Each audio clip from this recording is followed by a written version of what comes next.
وہ الفت آپ کے والد ملے تھے مجھ سے۔ اس نے بے اختیار ہی الفت سے اس رات کے پہر کی بات کی تھی۔ اس نے کہا اچھا الفت، وہ میں معذرت چاہتا ہوں ماما کی طرف سے، انہوں نے مجھ سے بنا پوچھے ہی سب پلان کیا۔ الفت نے کروٹ لیتے ہوئے سر ہلایا۔ وہ کچھ کہنے والا تھا لیکن الفت آنکھیں بند کر چکی تھی۔ اس کا مطلب وہ بالکل بات کرنے کے موڈ میں نہیں تھی۔ حمزہ اب سیدھا ہو کر لیٹا تھا، سر پر ہاتھ رکھے خالی خالی سا گھومتے پنکھے کو دیکھ رہا تھا۔ اسے نیند نہیں آ رہی تھی تو سوچا نماز تہجد ہی ادا کر لی جائے۔ وہ اٹھا، وضو بنایا اور سجدہ ریزہ ہوگا۔ نماز پڑھتے ہی اس نے دعا کے لیے ہاتھ بلند کیے۔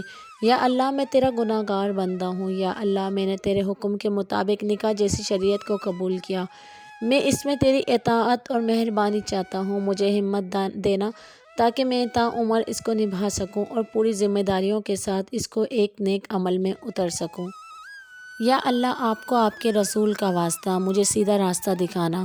اور آمین کہہ کر وہ کھڑا ہوا، جائے نماز لپیٹی اور پیچھے مڑا۔ پیچھے دیکھا تو الفت بھی سجدے ریز اپنے رب کے سامنے دعا گو تھی۔ ہائے یا رب، اتنا حسین منظر اگر تہجد میں ہی دیکھنے کو ملے گا تو میں تہجد کو اب فرض سمجھ کر ادا کروں گا۔ وہ اندر ہی اندر مسکرا رہا تھا، ایک ایسی خوشی جو اس کو نہ جانے بہت سکون دے رہی تھی۔ الفت نماز پڑھ چکی تو جائے نماز اٹھانے لگی۔ وہ ایک دم اٹھا اور لائے میں رکھ دیتا ہوں، اور الفت نے اسے ایک نظر دیکھا اور جائے نماز دے دی۔ اسکارف کھولے، اب وہ بیڈ پر تھی، حمزہ صوفے پر۔ کلام نہیں کر رہے تھے، بس خاموشی کو سن رہے تھے۔ چپ چاپ یہ خاموشی انہیں نہ جانے کب نیند کے سمندر میں ڈبا لے گئی، پتہ ہی نہ چلا۔ فون کی گھنٹی پچھلے آدھے گھنٹے سے بج رہی تھی، لیکن مجال ہے یہ الفت میں دم اٹھا لیں۔ بالآخر جب فون بند ہوا تو اس نے ایک نظر اسکرین پر ڈالی۔ میں نہیں کروں گی تم لوگوں سے بات کبھی، یہ دل کا خیال تھا، لیکن آخر بہن تھی، سگی خون، وہ اتنی دیر تک اگنور بھی تو نہیں کر سکتی تھی۔ دوبارہ فون جگمگ جگمگ ہونے لگا تو الفت دھڑام کر کے کال اٹھا لی۔ ہیلو، السلام علیکم، کیسی ہو؟ وعلیکم السلام۔ یہ آواز محمل کی تو نہیں تھی؟ پھر اس نے پھر ایک بار اسکرین کو دیکھا اور یہ کال رمشا کی تھی۔ اس نے بے دھیانی میں محمل کی سمجھ کر اٹھا لی تھی۔ ہاں بولو میری جان۔ الفت ہمیشہ سے رمشا سے بہت اٹیچ تھی اور رمشا بھی الفت کی کسی بات کا برا نہیں مانتی تھی۔ یار سنو الفت، میں تمہارے گھر آ رہی ہوں، ایڈریس بتاؤ۔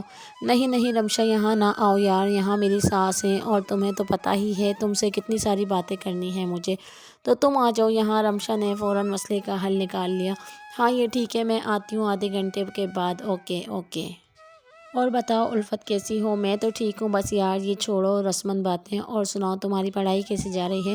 یار وہ تو ٹھیک، بالکل۔ بہت ساری گفتگو ہونے کے بعد وہ ٹاپک کھولا جس کا انتظار رمشا سے زیادہ الفت کو تھا۔ رمشا، تمہیں پتہ ہے میں نے بچپن سے یہ خواب اپنے سرہانے رکھے تھے کہ میں کب بڑی ہوں گی، کب یونیورسٹی جاؤں گی اور کب وکیل بنوں گی۔ اس کی آنکھوں میں باتوں سے زیادہ آنسو تھے یار، مگر وہ اچھے بھی تو ہیں، یہ بھی تو دیکھو۔ اب کی بار الفت جھلا اٹھی، دانت پیس کر بولی، رمشا وہ مجھ سے 11 سال بڑا ہے، میں صرف 19 کی اور وہ 29 سال کا ہے۔ کچھ دن بعد 30 سال کا بھی ہو جائے گا۔ آخر میں پوچھتی ہوں کیا ضرورت پڑی تھی میرے ماں باپ کو مجھ پر یہ ظلم کرنے کی؟ رمشا جو خاموشی سے اس کی باتیں سن رہی تھی اسے ہاتھ کے اشارے سے روکا اور بولی، الفت میری جان، یہ اللہ کی مصلحت ہے، اسی نے تم دونوں کا یوں ساتھ لکھا تھا، آسمان سے جوڑے بنتے ہیں۔ اور مجھے تم بتاؤ، کیا تمہیں اللہ کے کاموں میں کوئی شک و شبہات کا ریزہ بھی نظر آتا ہے؟ لیکن رمشا آخر میرے ساتھ ہی کیوں؟ کیا میں اللہ کی عبادت میں کوئی غلطی کرتی ہوں؟ جو انہوں نے مجھے یہ سزا دی ہے، میرے ارمانوں پر ایک بہت بڑا تیر آ کر کمر سے آر پار ہوا ہے۔ دیکھو الفت، یہ سزا نہیں جزا ہے جو تمہیں انعامات کی صورت میں ملا ہے، نکاح، اور تم ابھی تک صرف اس سے سمجھوتا کر رہی ہو۔ اس سے محبت کر کے دیکھو، کیا پتہ یہ ظلم تمہیں سکون دینے لگے، یہ کڑواہٹ تمہیں مٹھاس دینے لگے، کیا پتہ کہ یہ بوجھ ہٹ کر بہار بن جائے۔ لیکن رمشا، وہ اسے سوالیہ نظروں سے دیکھنے لگی تو رمشا نے کہا، کیا ہوا؟ وہ کل میں اور وہ مری جا رہے ہیں۔ اچھا تو پھر؟ رمشا نے اپنی ایک آئی برو اٹھا کر اس سے سوال کا نشانہ بنایا۔ میں کیسے برداشت کروں گی یار؟ رمشا نے گہری سانس لی اور الفت کے بائیں کندھے پر ہاتھ رکھا اور بولی، دیکھو دوست، تم کل جا رہی ہو ٹھیک ہے، لیکن اس دوران سفر تم اسے نہیں اپنے آپ کو ڈھونڈو گی۔ تم اس کی ہر وہ بات مان کے دیکھو گی جس میں تمہیں سکون محسوس ہو، تم دوران سفر اس کی اور اپنی الجھنوں کو سلجھاؤ گی، اور باقی اللہ تعالیٰ تمہارے حق میں بہتر کریں گے۔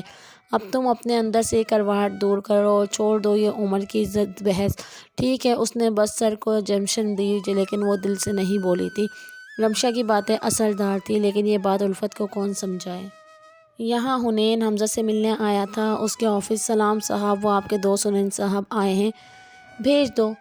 حمزہ کے میٹ نے جب اسے حنین کی خبر دی تو وہ سیدھا وال بالوں کو سیٹ کرتے ہوئے بولا، ہاں بھیجو۔ وہ کرسی پر بیٹھا، سامنے لیپ ٹاپ کی اسکرین روشن تھی۔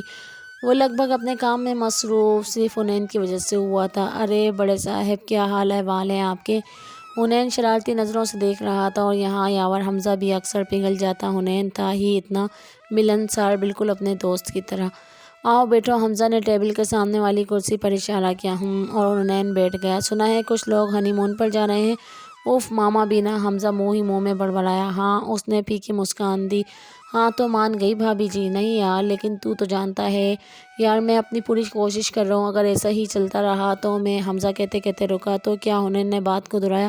تو میں اسے آزاد کر دوں گا۔ او پاگل ہو گیا ہے بھائی، ایسا کچھ نہیں کرو گے تم، آئی سمجھ؟ تم جاؤ کل، اور اس کے ساتھ وقت صرف گزارنا نہیں بلکہ ان لمحات کو جینا، اور کچھ ایسا کرنا کہ بھابھی کا دل مائل ہو جائے اور وہ بھی تم سے محبت کرنے لگے۔ ہاں دیکھ یار، کوشش تو پوری ہوگی میری، لیکن پھر بھی اگر ایسا کچھ نہ ہوا تو میں… اب کی بار حنین نے بات مکمل کر دی۔ ہاں کر دیا آزاد، لیکن پہلے اسے اس کی آزادی پوچھنا، کیونکہ اکثر بھٹکے پنچھی اپنا پنجرہ ہی اچھا سمجھتے ہیں۔ تم الفت سے بات تو کرنے کی کوشش کرو، باقی اللہ پر چھوڑ دو۔ ٹھیک ہے میرے بھائی۔ اور یہاں بات کا اختتام ہوا۔ وہ جب آفس سے نکلا تو بہت رات ہو چکی تھی، ہر طرف سنسناہٹ تھی۔ وہ جلدی جلدی اپنی گاڑی کی طرف بڑھ رہا تھا تو اچانک ہی فون کی گھنٹی دھڑام دھم بجنے لگی۔ وہ ایک ہاتھ سے کار کی چابی گھما رہا تھا اور ایک میں فون لے رکھا تھا۔ جی ہیلو جی حمزہ بھائی، میں محمل۔ ہاں بولیں، ایک نمبر سیو ہے سالی جی، اور مدھم مسکراہٹ لیے وہ گاڑی میں بیٹھ چکا تھا۔ جی وہ بھائی الفت آپ ہی کو بولیں نا کہ وہ گھر آئیں کسی دن، مجھے بہت یاد آ رہی ہے ان کی۔ ہاں ضرور، کیوں نہیں بہن، لیکن ابھی تو میں ان کو گھمانے لے جا رہا ہوں۔ اور سامنے سے بہت ہی دلچسپی کا مظاہرہ ہوا۔ اچھا جی، کہاں؟ محمل بہت جوش سے بولی۔ مری۔ اچھا بہن، میں فون رکھتا ہوں، میں ڈرائیونگ کر رہا ہوں، اوکے۔ اور اس نے خدا حافظ کہہ کر فون کو رکھ دیا۔ بہت افسوس ہے ویسے کہ الفت اپنے گھر والوں کے ساتھ ایسا کر رہی ہے، لیکن کیوں؟ مجھے پوچھنا چاہیے کیا؟ نہیں ایسا کروں گا تو یقیناً وہ خفا ہو جائے گی، لیکن یہ بات کیسے پتہ کروں کہ وہ اپنے گھر والوں سے آخر کس بات پر خفا ہے؟ کیا وہ کسی اور سے محبت کرتی تھی جبھی اس کی شادی مجھ سے اتنی جلدی کرا دی گئی؟ اور یہ سوال اس کے لیے بہت خوفناک بھی ہو سکتا تھا۔ یہ شک تھا یا ڈر حمزہ کا، وہ خود ہی نہیں سمجھ پایا۔ امی میں آپ کو بتا رہی ہوں، آپ ہی بہت خوش ہیں اپنے گھر میں، آپ خواہ ہی پریشان ہو جاتی ہیں۔ محمل اپنی ماں کے پیر دباتی جا رہی تھی اور انہیں حوصلہ دے رہی تھی کہ نہیں ایسا نہیں ہے جو ہم سوچ رہے ہیں، وہ بالکل ٹھیک ہے وہاں۔ بیٹا میں تو ماں ہوں، اور ماں ہمیشہ اپنی اولاد کے لیے فکر مند ہوا کرتی ہے۔ اچھا چلیں ان کے نصیب کے لیے دعا کریں بس۔ محمل نے بات کا اختتام کیا۔ وہ سارے راستے گہری سوچوں میں گم تھی، نہ کوئی بات نہ کوئی جواب، بس خاموش۔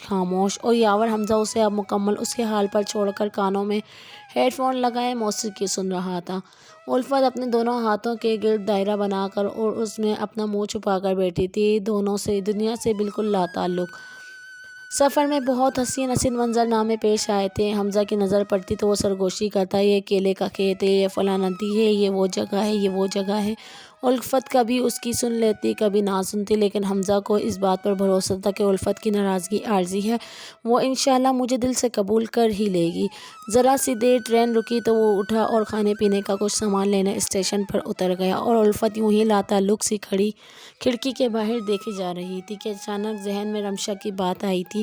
یہ سزا نہیں جزا ہے الفت، جو نکاح کی صورت تم کو ملا ہے، اس سے محبت کرو، یہ سزا نہیں تو اور کیا ہے یار رمشا۔ مجھے ایک ایسے آدمی کے ساتھ وقت کاٹنا پڑ رہا ہے جس کو میں ساتھ تک بٹھانا پسند نہیں کر رہی۔